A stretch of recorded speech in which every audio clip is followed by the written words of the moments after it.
kabibs, continuation pala ito na aking gala, no? Pero hindi talaga pwede yan kakalimutan ang pagbisita ng ating asyenda, mga kabibs. At syempre mga kabibs, no, itutur ko na din sa inyo ang aking business na bago pa lang natapos at para ma-promote ko na din para maraming magbisita dito sa aking business. Okay. At ito pala ang ating entrance, mga kabibs, no, bago kayo makapasok. O, dito muna kayo sa entrance. Pero bago yan, mga kabibs, no, kaya medyong na talaga ang Disney Princess na kalawa dito sa Thailand, ay pupunta muna ako dito sa aking toilet na mabango. While waiting sa ating mga kasamahan, mga kabibs, no, kaya pumunta din sila sa CR. Hindi talaga kayo mapagod maghintay dito, no, kaya syempre may waiting area din tayo at may upuan na comfortable. At dito sa right side, mga ka-Disney Princess natin na ikalawa dito sa Thailand, pwede na kayong hindi magdala ng damit dito, dahil mabilihan na kami dito ng mga damit, dahil at mga pasalubong, dahil kung gusto nyo magdala ng pasalubong para sa mga loved ones, relatives, and family and friends. Kaya sinasabi ko talaga sa inyo, mga kabibs, na wag na kayong magdala ng maraming damit kaya para naman mabentahan kami dito, kaya nag-sale kami ngayong araw lang. Oy. At kung wala man kayong dala na pagkain dito, mga kabibs, no, hey, hindi kayo mabahala, kaya may restaurant din kami dito, mga kabibs. At I assure you, mga kabibs, no, na hindi talaga masasayang yung mga binabayad nyo dito, lalong-lalo na sa mga pagkain at mga drinks, mga kabibs, kaya unang tikim nyo pa lang, ay, makakalimutan nyo na talaga yung jowa nyo. Ay.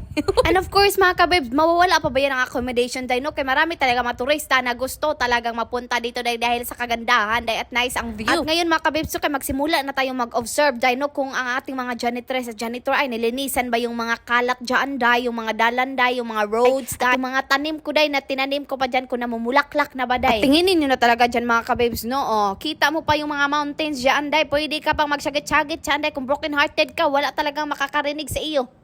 At kung fan na fan ka talaga sa pag-golf, mga kabibs, no, ay perfect talaga to na place para sa iyo. Tinginin nyo yung pool area ko dyan, mga kabibs, no, wala ka talaga makikitang dumi-dumi o leaves man lang. Lagi ko talagang sinasabihan yung mga staff ko, mga kabibs, no, na dapat linisin talaga araw-araw para wala talaga kaming problema dito. After sa aking pa-observe, mga kabibs, so kaya syempre upo mo ng Disney Princess, no, kaya napapagod talaga, kaya medyo malaki talaga yung hasyanda ko dahil hindi talaga makaya. Lagi ka na lang nakatayo, kaya dahil nakaupo na naman ang Disney Princess. At syempre nagme-meeting kami dito kung ano marites, kung ano ichika.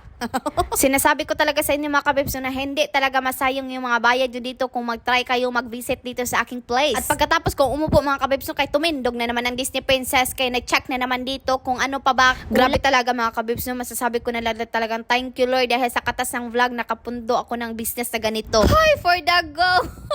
And of course, mga kabibs, wala talagang masamang mangarap. Kung gusto mo talagang magkaganito ng mga business, for the go talaga, mga kabibs, kaya naniwala talaga ako sa kasabihan na no pain, no gain. Kahit gano'ng kahirap ang ating buhay ngayon, mga kabibs, laban lang talaga tayo sa buhay. Kahit feel mo na gusto mo nang sumuko, manalig ka lang talaga sa Panginoon dahil God has a better plan for us. Hanggang dito na lang, mga kabibs. Salamat sa panonood and see you in my next mini vlog. Kapun ka!